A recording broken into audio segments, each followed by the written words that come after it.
Bismillahirrahmanirrahim. Alhamdulillahirabbil alamin. Salatu wassalamu ala Rasulillah ma ba'd.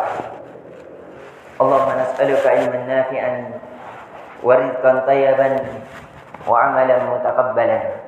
Assalamualaikum warahmatullahi wabarakatuh.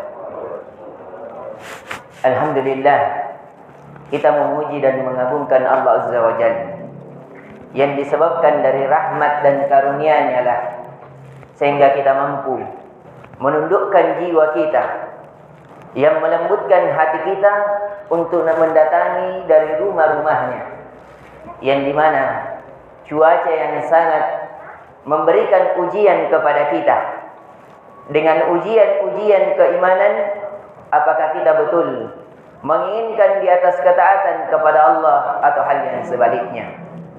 Dan di pertemuan kali ini, semoga Allah kembali melembutkan kita untuk duduk sejenak, untuk memahami dari nama-namanya, sifat-sifatnya, yaitu dari nama Allah Azza wa Jalla Asy-Syafi', bahwa Dia adalah yang Maha Penyembuh. Tentunya kesembuhan dari nama Allah Azza wa Jalla Asy-Syafi' ini, ketika kita menelaah di dalam Al-Quran, itu tidak didapati dalam lafaz bermakna isimnya, bernama-namanya, tapi kita dapati dalam hadis yang sahih, sebagaimana yang diriwayatkan dalam hadis Aisyah radhiyallahu anha, istri dari Nabi sallallahu alaihi wasallam.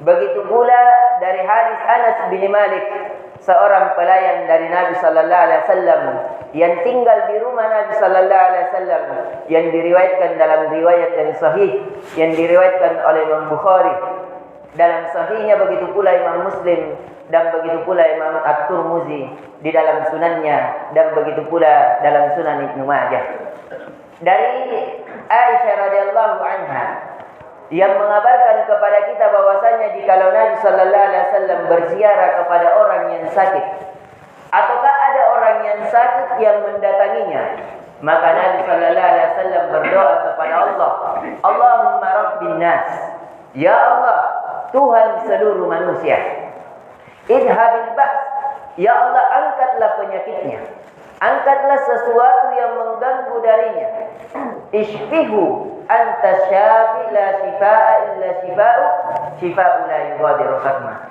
Kata Nabi sallallahu alaihi wasallam, ya Allah, sembuhkanlah dia, karena tidak ada kesembuhan kecuali darimu, yang kesembuhan yang tidak ada bekas padanya.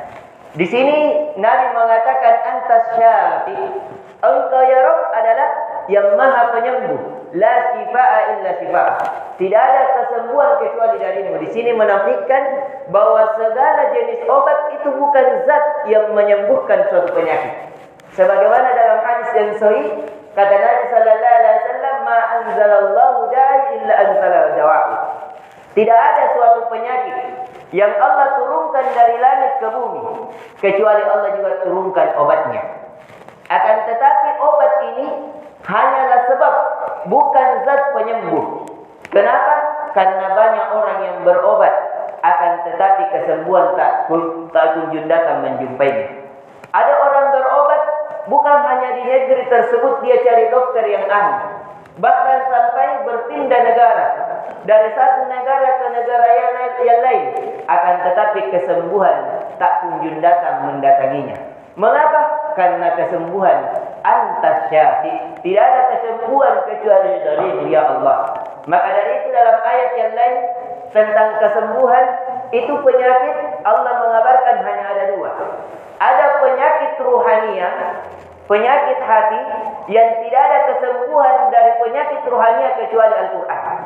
Sebagaimana yang Allah kabarkan di dalam Al-Quran di surah Al-Isra ayat 82, kata Allah Azza wa Jalla, wa nunazzilu minal Qur'ani ma huwa shifaa'un wa rahmatun lil mu'minin, dan kami menurunkan Al-Quran, kata Allah Azza wa Jalla, sebagai penyembuh bagi orang-orang yang beriman. Di dalam hati seseorang ada keraguan, yang meyakinkannya adalah Al-Quran. Berapa banyak orang yang ragu tentang Allah, Allah kabarkan keberadaannya. Berapa banyak orang yang ragu tentang keberadaan Nabi sallallahu alaihi wasallam, Allah kabarkan bahwa dia adalah seorang rasul yang diutus. Dan berapa banyak dari kabar-kabar hari akhirat orang yang tidak bisa meyakininya atau ragu pada pemikirannya, tapi Allah kabarkan dengan Al-Quran. Intinya segala penyakit rohania, segala penyakit yang di dalam hati itu tidak ada kesembuhan padanya kecuali Al-Quran. Yang kedua adalah penyakit badaniyah, penyakit jasadiah, dan Al-Quran menurunkan obatnya dengan madu. Sebagaimana dalam surah An-Nahl, Allah kabarkan, fihi syifa'un linnas. Pada madu itu ada obat pada seluruh dari penyakit yang menimpa manusia. Dan ini juga dikabarkan dalam hadis yang sahih dari Nabi sallallahu alaihi wasallam bahwasanya kesembuhan hanya 3 cara. Jikalau ada di antara kita yang sakit pada badannya, maka kesembuhan dengan salah satu dari 3 cara ini. Yang pertama bisyurbi dengan meminum madu. Bisyurbin nasal dengan meminum madu. Yang kedua dengan cara berbekam. Dengan cara berbekam disebabkan penyakit banyak mendatang darinya, disebabkan darah. Yang ketiga dengan cara kai. Kai itu adalah besi panas yang dipanaskan kalau kita sekarang dengan cara operasi. Akan tetapi ini akhirud dawa, akhir dari penyembuhan. Inti dari pelajaran yang kita ambil dari pelajaran di Maghrib kali ini, bahwasanya Allahu Asy-Syafi', Allah adalah zat penyembuh yang tidak ada kesembuhan kecuali darinya. Adapun seluruh wasilah-wasilah itu hanyalah wasilah, bukan zat. Intinya, jikalau ingin kesembuhan yang dimana penyakit itu dari ruhaniyah, maka kembali kepada Al-Quran.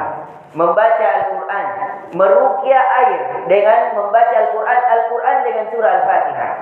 Dengan surah Al-Fatihah yang kita tiupkan pada air, itu sudah sah menjadi penyembuh bagi seluruh penyakit yang ada pada tubuh kita.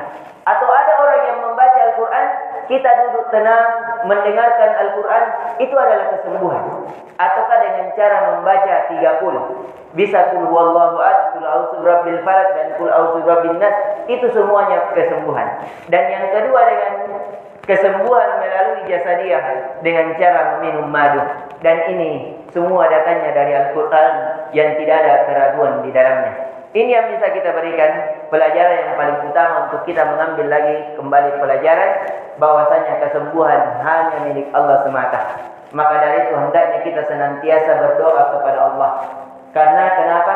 Jikalau Allah yang menginginkan kita sembuh, walaupun seluruh manusia berkumpul untuk menyakiti kita, maka kita masih berada di atas kesembuhan. Begitu pula sebaliknya, seandainya seluruh manusia, seluruh keluarga, penduduk langit dan bumi itu menginginkan kesembuhan pada kita, tapi kalau Allah tidak mengangkat penyakit dari kita, maka penyakit itu tetap berada bersama kita. Dan semoga Allah memberikan kesembuhan kepada kita seluruhnya, kesembuhan pada badan kita, kesembuhan pada rohani kita, berupa pikiran yang jernih, hati yang bersih, dan peribadatan di atas ketundukan senantiasa kepada Allah. Innahu waliyyu dzalika wal qadiru alaih. Subhanakallahumma bihamdik, asyhadu an la ilaha illa anta, astaghfiruka wa atubu ilaik. Assalamualaikum warahmatullahi wabarakatuh.